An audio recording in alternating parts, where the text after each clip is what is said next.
Good morning friends, so welcome to the prelims booster session. आज का पहला topic है global south summit 2024। Topic international relations के लिए इंपॉर्टेंट है। तो third voice of the global south summit जो है वो भी रिसेंटली होस्ट की गई है इंडिया द्वारा वर्चुअल फॉर्मेट में। और ये ग्लोबल साउथ एक टर्म है क्या? तो ये कोई जोग्राफिकल लाइन नहीं है। ऐसा नहीं है कि नॉर्थ साइड की जो कंट्रीज़ हैं वो नॉर्दर्न जो है वो टेरिटरी को जो है वो रिप्रेजेंट करती हैं, नदन किसी समिट या किसी ग्रुप को रिप्रेजेंट करती हैं, और साउथ की जो है वो किसी और ग्रुप को रिप्रेजेंट करती हैं। ये बहुत सारी जो है ग्लोबल साउथ की कंट्रीज़ एक्चुअली नदन हेमिस्फेयर में ही सिचुएटेड हैं, जैसे कि इंडिया, चाइना भी, और नदन हाफ ऑफ अफ्रीका भी। तो अ, ये बेसिकली एक जोग्राफिकल, जियोपॉलिटिकल, हिस्टोरिकल और डेवलपमेंटल कंसेप्ट है। ऑफ कोर्स इसमें एक्सेप्शंस भी हैं, और कुछ लोग जो है इसको ब्रेंट लाइन से भी जो है वो कंसिडर करते हैं। जैसे कि ब्रेंट लाइन क्या थी, जो कि एक विजुअल डिपिक्शन था नॉर्थ साउथ डिवाइड का based upon per capita GDP. Okay, तो उसी के बेसिस पर इसको लोग कंसिडर करते हैं। अब इंडिया जो है कैसे वॉइस ऑफ ग्लोबल साउथ जो है वो एमर्ज हुआ है, अगर हम इसके बारे में देखें तो इंडिया जो है वो टाइम टू टाइम जो है ग्लोबल साउथ से कंसर्न्ड इंटरनेशनल फोरम्स पर जो है वो वॉइस उठाता रहा है। यूनाइटेड नेशंस की मीटिंग में भी उठाता रहा है। मेड इन इंडिया वैक्सीन्स भी जो है वो 100 कंट्रीज़ में भेजी गई इंडिया द्वारा कोविड के टाइम पर। इंडिया ने जो है वो इवन इंश्योर किया कि G7 समिट जो हिरोशिमा में की गई उस टाइम पर भी जो है वो ग्लोबल साउथ जो है वो उसमें अच्छे से रिप्रेजेंटेड रहे, या फिर उसकी जो है वो बात वहाँ पर रखी जाए। अफ्रीकन यूनियन भी जो है उसको फुल मेंबर G20 का बनाने में इंडिया का बहुत बड़ा रोल रहा है। ठीक है, इस समिट के टाइम पर भी जब 15th ब्रिक्स समिट के टाइम पर भी जब पीएम मोदी थे, उन्होंने ग्लोबल साउथ की बात कही और कहा कि वो सिर्फ एक डिप्लोमेटिक टर्म नहीं है बल्कि एक शेयर्ड हिस्ट्री है इन कंट्रीज़ की अगेंस्ट कॉलोनियलिज्म और अपार्थाइड। इंडिया ने second voice of global south summit के टाइम पर जो है ग्लोबल सेंटर फॉर एक्सीलेंस भी जो है वो ग्लोबल साउथ कंट्रीज़ के लिए लॉन्च किया था, जिसका नाम दक्षिण है। जो अभी थर्ड वॉइस हुई है, थर्ड ग्लोबल साउथ समिट हुई है, उसका थीम था an empowered global south for sustainable future. Okay, next हम टॉपिक देखते हैं, lateral entry in central government. Topic आपके गवर्नेंस के लिए इंपॉर्टेंट है। तो यूपीएससी ने एप्लीकेशंस मांगी हैं लेटरल एंट्री के लिए 45 पोस्ट पोजीशंस की, जॉइंट सेक्रेटरी, डायरेक्टर और डिप्टी सेक्रेटरी की 24 सेंट्रल मिनिस्ट्रीज़ में। तो लेटरल एंट्री क्या होती है? लेटरल एंट्री जो है वो एडमिनिस्ट्रेशन के अंदर अपॉइंटमेंट का जो है वो एक मीडियम है स्पेशलिस्ट की, जो कि प्राइवेट सेक्टर से आएंगे और गवर्नमेंट ऑर्गेनाइजेशंस में सर्व करेंगे। तो नीति आयोग ने रिकमेंडेशन दी थी कि उनका अपने 3 ईयर एक्शन एजेंडा में, और ग्रुप ऑफ सेक्रेटरीज़ ने भी कहा था गवर्नेंस पर जो ग्रुप बनाया गया था, कि जो है मिडल और सीनियर मैनेजमेंट लेवल में जो है गवर्नमेंट में जो है उन लोगों को इंडक्ट किया जाए जो प्राइवेट सेक्टर से आ रहे हैं। इससे होगा क्या? डोमेन एक्सपर्टीज़ आ रही है सिविल सर्विसेज में। अदरवाइज तो जो यूपीएससी का एग्ज़ाम है ये जनरलिस्ट बनाता है ना लोगों को। तो जो problem of shortage of IAS officers है सेंटर में, वो भी एड्रेस होगी इससे। गवर्नमेंट एम कर रही है कि आउटस्टैंडिंग इंडिविजुअल्स जिनके पास एक्सपर्टीज़ है रेवेन्यू में, financial services, economic affairs, agriculture, farmers welfare, road transport, highway, civil aviation और कमर्स, ये वो सब जो है वो उनके बेनिफिट हम कंट्री को दे सकें उस लेटरल एंट्री के थ्रू। अब प्रोसेस क्या होता है इसका?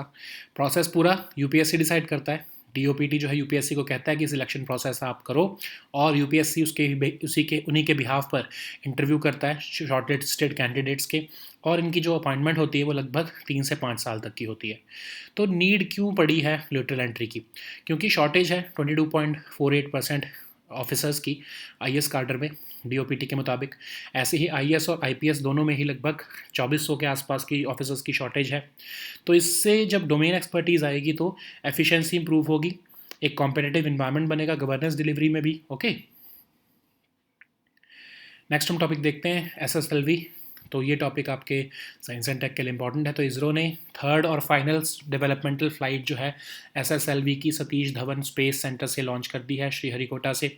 और इसमें जो है अर्थ ऑब्जर्वेशन सैटेलाइट नंबर 8 जो है वो ऑर्बिट में प्रिसाइजली जो है वो डाली गई है।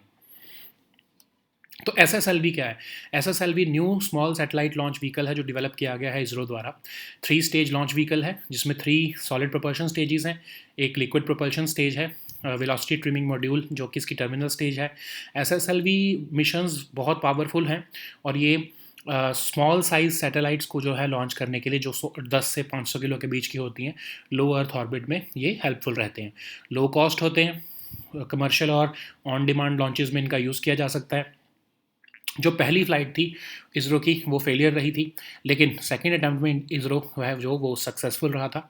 अब ये जो है रिसेंटली थर्ड जो है ये लॉन्च किया गया है। एसएसएलवी जो है वो उन मार्केट को कैटर करने के लिए बनाया गया है जिसमें कि स्मॉल सैटेलाइट्स जो है लो अर्थ ऑर्बिट्स में भेजने का प्लान हो। तो एसएसएलवी परफेक्टली सूटेड है उन माइक्रो सैटेलाइट्स को लॉन्च करने के लिए जो कि अदरवाइज़ हम पीएसएलवी से भेजते थे। जब कोई पीएसएलवी का मिशन जाता था तब तक उनको वेट करनी पड़ती थी और उनको तब भेजा जाता था। अब जो है हम माइक्रो सैटेलाइट्स को, मल्टीपल माइक्रो सैटेलाइट्स को एसएसएलवी मिशन के साथ जब चाहें तब भेज सकते हैं। एसएसएलवी जो है, जो कमर्शियल लॉन्चेस का बर्डन अदरवाइज पीएसएलवी के ऊपर होता था उसको शिफ्ट करके एसएसएलवी पर ही शिफ्ट कर देगा। ठीक है, नेक्स्ट हम टॉपिक देखते हैं prosecution of a chief minister. Topic governance के लिए इंपॉर्टेंट है। तो कर्नाटक गवर्नर जो है उन्होंने सैंक्शन कर दिया है प्रोसिक्यूशन ऑफ चीफ मिनिस्टर का एक करप्शन के केस में। तो लीगल प्रोविजंस जो हैं वो प्रिवेंशन ऑफ करप्शन एक्ट और BNSS 2023 के अंदर ये सैंक्शन दिया गया है। 2004 में जो है 2004 की एक रूलिंग है गवर्नर ने जो कोर्ट की है सुप्रीम कोर्ट में की, जो कि 5 जज बेंच की रूलिंग थी जिसमें कि कहा था कि अगर गवर्नर्स को जो है लगता है कि कुछ फैक्ट्स और सर्कमस्टांसेस ऐसी हैं जिसमें कि उनको एक्शन लेना पड़ेगा और वो फिर भी नहीं लेते हैं तो उससे complete breakdown of rule of law हो जाएगा। ठीक है, तो गवर्नर के पास प्राइमा फेसी जो है वो एलिगेशंस को सपोर्ट करने के लिए मटेरियल पहुंच चुका था, इसलिए जो है उन्होंने एक न्यूट्रल ऑब्जेक्टिव और नॉन पार्टिसन इन्वेस्टिगेशन करने के लिए जो है वो कहा है। लेकिन स्टेट गवर्नमेंट ने या स्टेट कैबिनेट ने यूनानिमसली कहा है कि सेंट्रल गवर्नमेंट इसमें इंटरफेयर कर रही है। ठीक है, डिस्टेबलाइज करने की कोशिश कर रही है कर्नाटका को। तो इसमें अगर हम देखें गवर्नर्स ने जो है कई बार सीएम्स के अगेंस्ट ऐसे एक्शन लेने को कहा है, जैसे कि महाराष्ट्र के एक सीएम थे AR अंतुले, उनके अगेंस्ट जजमेंट दी थी सुप्रीम कोर्ट के बेंच ने 1982 में और कहा था कि गवर्नर की जो डिस्क्रिप्शन है वो सही है। ठीक है, नेक्स्ट हम टॉपिक देखते हैं amendments to FEMA. Topic economy और गवर्नेंस दोनों के लिए इंपॉर्टेंट है। तो डिपार्टमेंट ऑफ इकोनॉमिक अफेयर्स ने फॉरेन एक्सचेंज मैनेजमेंट रूल्स 2019 को अमेंड किया है और global expansion of Indian companies को एक्सपैंड करने के लिए, ताकि क्रॉस बॉर्डर शेयर स्वैप्स हो सके, मर्जर्स एक्विजिशंस हो सके, उसके लिए अमेंडमेंट्स की गई हैं। तो फेमा क्या है? 1999 में ये लाया गया था। फेरा का ये सक्सेसर है। एक्सटर्नल ट्रेड और पेमेंट्स को फैसिलिटेट करता है और ये ऑर्डरली डेवलपमेंट और maintenance of foreign exchange market करता है इंडिया में, और ये इवन रेगुलेट करता है ट्रांजैक्शंस को जो कि फॉरेन एक्सचेंज या करेंसी में से रिलेटेड होती हैं। फेमा रेगुलेट करता है various aspects of foreign exchange transactions और इवन आरबीआई को एम्पावर करता है कि वो जो है रूल्स और रेगुलेशंस बना सके ताकि प्रोविजंस ऑफ द एक्ट जो है वो इम्प्लीमेंट किया जा सके। फेरा क्या था? फेरा एक्चुअली है क्या? फेरा एक जो है उसको डिज़ाइन किया गया था उस समय पर जब इंडिया के पास फॉरेन एक्सचेंज की शॉर्टेज होती थी। तो उस समय हमारा मोटिव क्या होता था कि हम फॉरेन एक्सचेंज बाहर ना जाने दें, तो उसको हम रोकते थे। इसलिए रेगुलेशन, एक्सटेंसिव पावर्स दी गई थी गवर्नमेंट द्वारा कि एक्सटेंसिवली हम रेगुलेट करें और फॉरेन एक्सचेंज ट्रांजैक्शंस ना होने दें जिस भी तरह से पॉसिबल है। तो इसलिए ज़्यादा से ज़्यादा रिस्ट्रिक्शंस लगाई गई थी यूज़ ऑफ फॉरेन एक्सचेंज पर। ओके, सो अगर हम देखें फेमा में जो अमेंडमेंट्स की गई हैं क्रॉस बॉर्डर शेयर स्वैप पे, वो कह रही हैं कि मैंडेटरी गवर्नमेंट अप्रूवल्स चाहिए होगा अगर कोई ऐसी कंट्री से इन्वेस्टमेंट आती है जो इंडिया के साथ लैंड बॉर्डर शेयर करती है। बेसिकली ये चाइनीज़ इन्वेस्टमेंट्स को रेगुलेट करने का ही अमेंडमेंट है। और जो OCI ओन्ड एंटिटीज़ से डाउन स्ट्रीम इन्वेस्टमेंट्स आती हैं उनको हम NRI से जो नॉन रिपैट्रिएशन बेसिस पर इन्वेस्टमेंट्स आ रही हैं उसी की तरह का ट्रीटमेंट देंगे। तो गवर्नमेंट क्लियरेंस अब ज़रूरी होगी शेयर ट्रांसफ़र करने के लिए। अगर बॉर्डर शेयरिंग कंट्रीज़ से ओरिजिनेट हो रहा है कोई इन्वेस्टमेंट तो रिगार्डलेस ऑफ द सेक्टर। और जो है अमेंडमेंट से यूनियन बजट में जो पुश दिया गया था सिंप्लीफाई करने के लिए FDI रूल्स को, ताकि इंडियन रुपी ओवरसीज़ इन्वेस्टमेंट्स में यूज़ किया जा सके।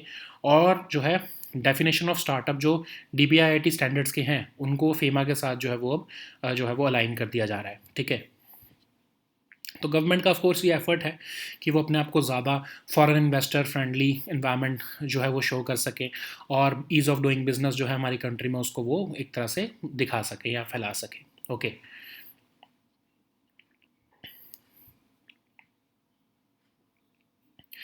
नेक्स्ट हम टॉपिक देखते हैं भविष्य सॉफ्टवेयर। टॉपिक गवर्नेंस के लिए इंपॉर्टेंट है।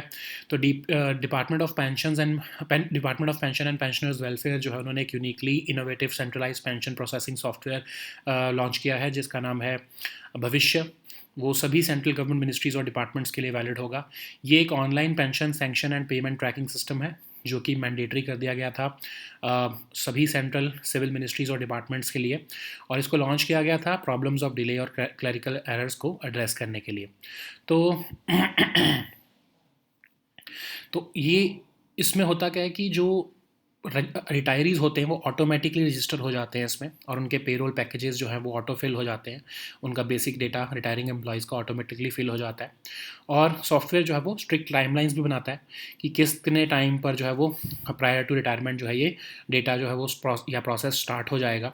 और ये कंप्लीट ट्रांसपेरेंसी अकाउंटेबिलिटी दे रहा है processing of a pension case में। और इवन जो है इसको इंटीग्रेट किया गया है public financial management system module के साथ भी, ठीक है। नेक्स्ट हम टॉपिक देखते हैं agricultural decision support system. Topic governance के लिए इंपॉर्टेंट है। तो यूनियन गवर्नमेंट ने लॉन्च किया है एक satellite based agriculture decision support system, ताकि फार्मर्स को क्रिटिकल डेटा दिया जा सके क्रॉप मैनेजमेंट और प्रोडक्टिविटी एनहांसमेंट के से रिलेटेड। तो कृषि जो है डिसीजन सपोर्ट सिस्टम एक पायनियरिंग डिजिटल जियोस्पेशियल प्लेटफॉर्म है जो कि रेवोल्यूशनाइज कर रहा है एग्रीकल्चर सेक्टर को। तो इसमें digital crop surveys, precise yield estimation, crop damage assessment, soil mapping, weather related data, ये सब प्रोसेस किया जाएगा या दिया जाएगा फार्मर्स को। इसके एडवांटेजेस क्या हैं? एक सिग्निफिकेंट शिफ्ट होगा ट्रेडिशनल मेथड से, और new technology based crop yield estimation system yes tech नाम का जो है वो ज़्यादा एक्यूरेट और रिलायबल डेटा दे सकेगा, ताकि डिसीजन मेकिंग फार्मर्स के और स्टेक होल्डर्स की बेटर हो सके।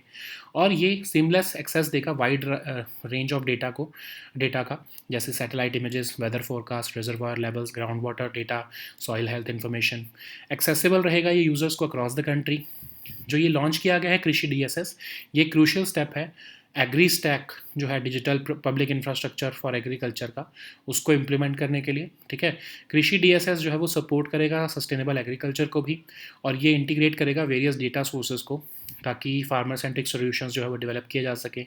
और ये प्लेटफॉर्म इनकॉर्पोरेट करेगा डेटा को फसल 2 इनिशिएटिव के साथ भी, जो कि की क्रॉप्स को कवर करेगा, paddy, sugar cane, wheat, cotton, soybean etcetera. और इससे जो है इस इंटीग्रेशन से क्या होगा, crop production forecasting, drought monitoring, crop health assessments, ये सब जो है वो कंट्रीब्यूट करेंगे हमारी बेटर क्रॉप इंश्योरेंस सॉल्यूशंस देने में। Okay,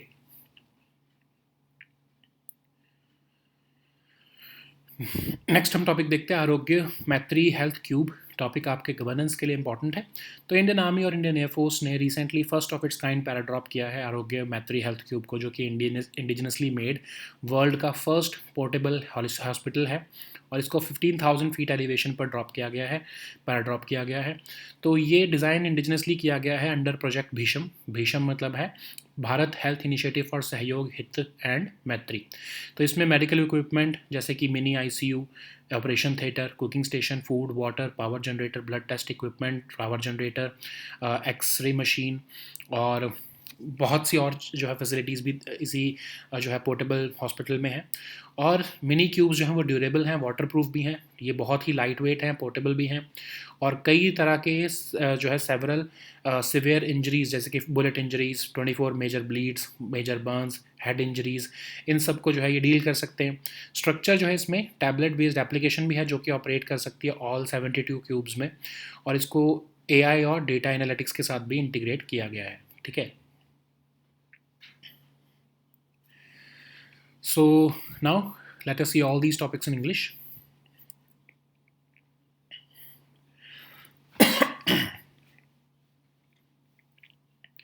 So the first topic is Global South Summit 2024. This topic is important for your international relations. So third Voice of the Global South Summit was hosted by India in virtual format, and India had hosted the first such summit in January 2023, second one in November 2023, and both were in virtual format as well. So what is Global South? It is not a geographical line, as it may be sounding like that, but it is not actually a geographical term, because many of the countries which are included in the Global South are in fact part of the northern hemisphere, including in India and China, and most of the northern half of Africa. So Australia and New Zealand both may be in the southern hemisphere, but they're not part of the Global South. So these are certain exceptions. So Many people consider the Brant line as the border of North and Global South. So this line was proposed by former German Chancellor in 1980s as a visual depiction of the North-South divide based upon the per capita GDP. So Global South is a geographical, geopolitical, historical, and developmental concept, but all have some exceptions.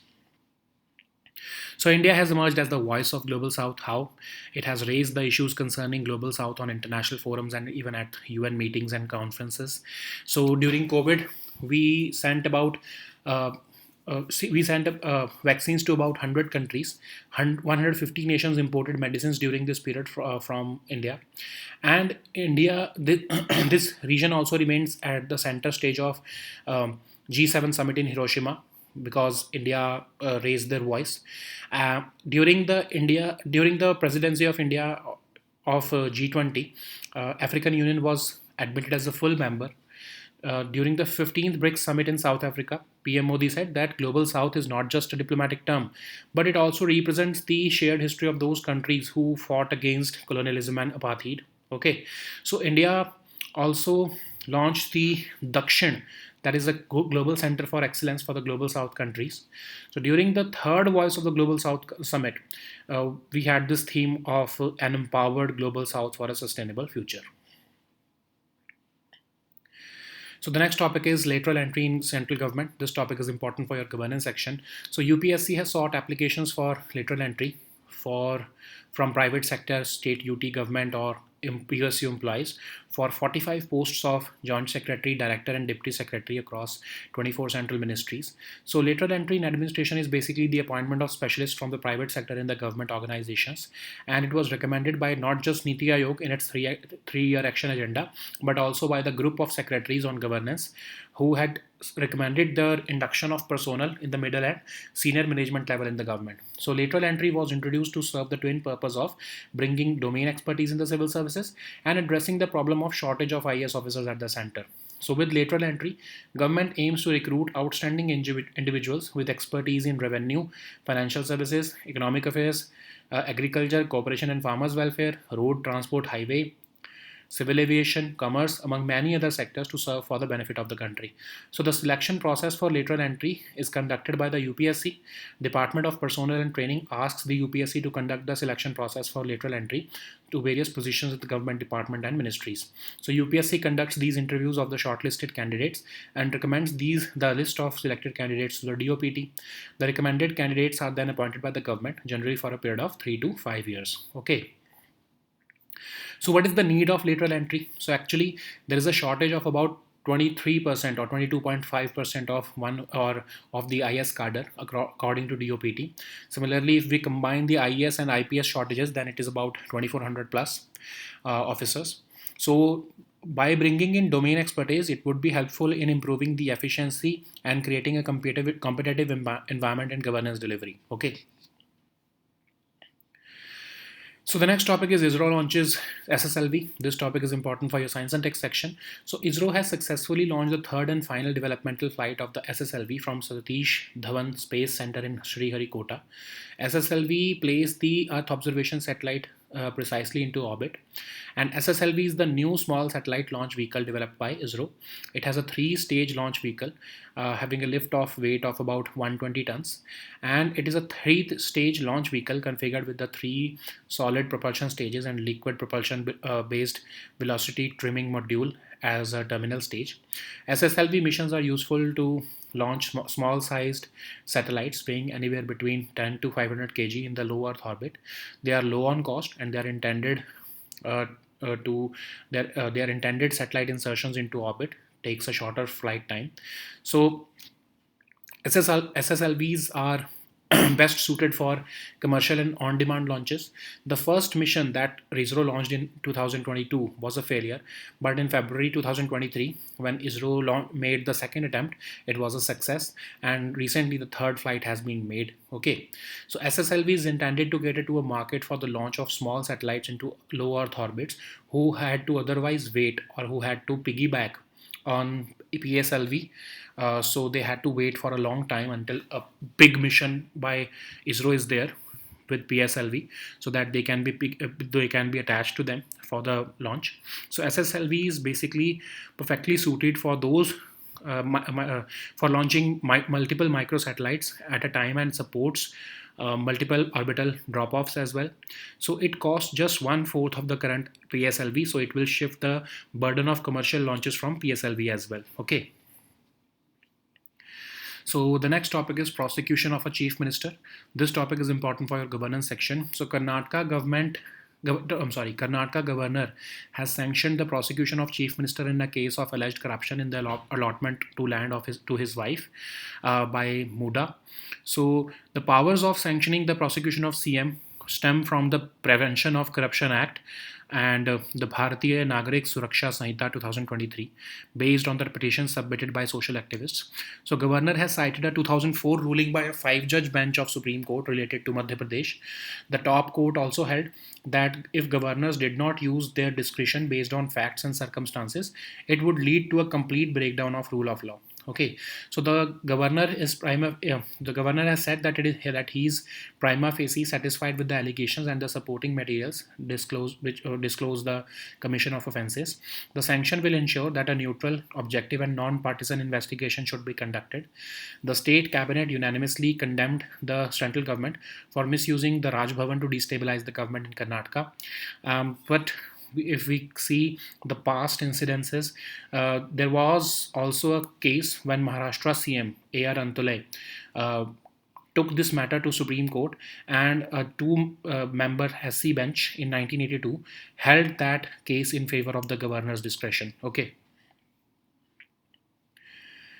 So the next topic is amendments to FEMA. This topic is important for your economy and your governance section. So Department of Economic Affairs has amended the Foreign Exchange Management Rules 2019 to support the global expansion of Indian companies through cross-border share swaps, mergers and acquisitions.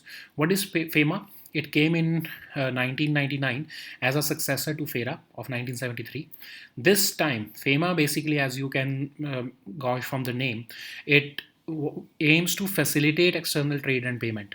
It aims to promote the orderly development and maintenance of foreign exchange market in India, and it also aims to regulate the transactions related to foreign exchange or currency. It also regulates various aspects of foreign exchange transactions, and it empowers the RBI to make rules and regulations to carry out the provisions of this act. FERA of 1973 was designed for an era in which India was facing shortage of foreign exchange. So that's why the aim at that time was to conserve foreign exchange reserve from fleeing India. So government of India was extensively using its power to regulate foreign exchange and preventing the flight of foreign exchange from India. So restrictions were imposed on the use of foreign exchange through FERA. Okay.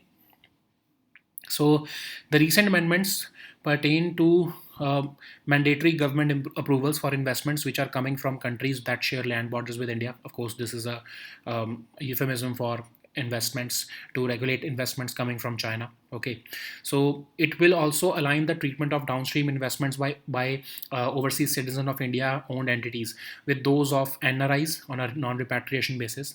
Government clearances will now be required for any share transfer involving border sharing countries regardless of the sector, and this amendment would also simplify the FDI rules, and it will promote the use of Indian rupee in overseas investments, and it will align the definition of startup with the updated DPIIT standards.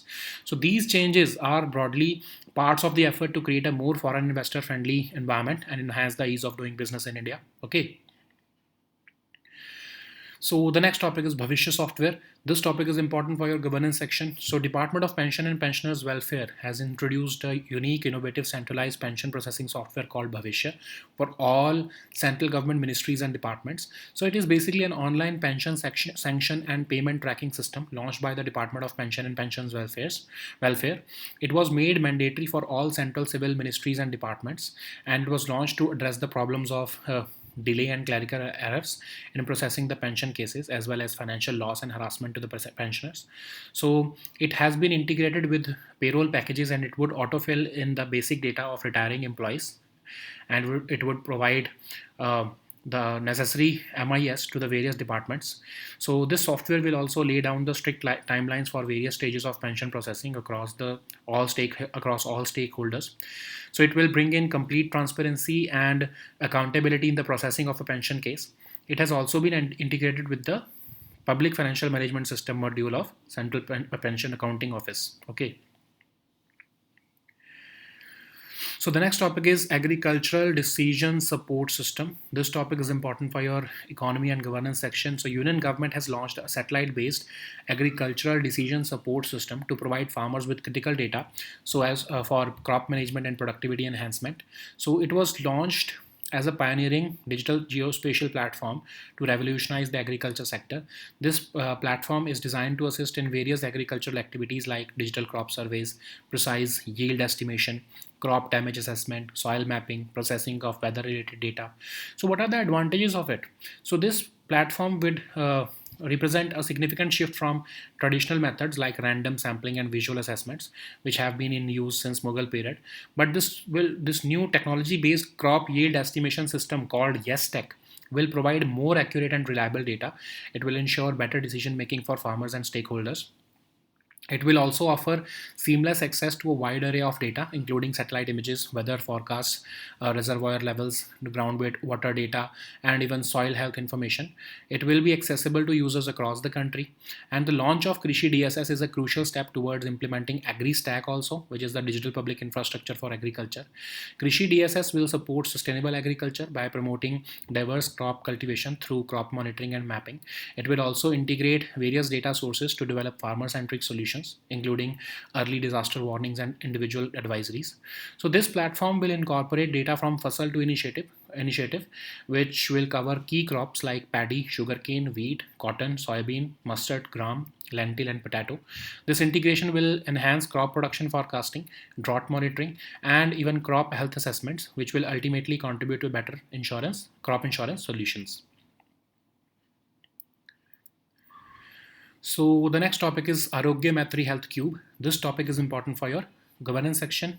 So Indian Army and Indian Air Force has recently conducted a first of its kind paradrop of the Arogya Maitri Health Cube, which is the indigenously made world's first portable hospital at 15,000 feet elevation. So it was designed indigenously under Project Bhisham, which means Bharat Health Initiative for Sahyog, Hit and Maitri. So it contains medical equipment and supplies like mini ICU, an operation theater, cooking station, food, water, power generator, blood test equipment, X-ray machine, and more. So these mini cubes are durable and they are waterproof, and they are designed to open in different configurations. These cubes are light and portable, and they can be carried by a single person or a messenger bag, as a trolley, or as a briefcase, or even transported through a drone. Okay, these cubes can handle several severe injuries like 40 bullet injuries, 25 major bleeds, 25 major burns, and 10 head injuries, long limb fractures, spinal injuries, chest injuries, and even spinal fractures. So the structure will also contain a tablet-based application which can operate all 72 cubes. So the system also integrates AI and data analytics. Okay. So these were our topics for today. We'll meet next time with new topics. Until then, goodbye and take care.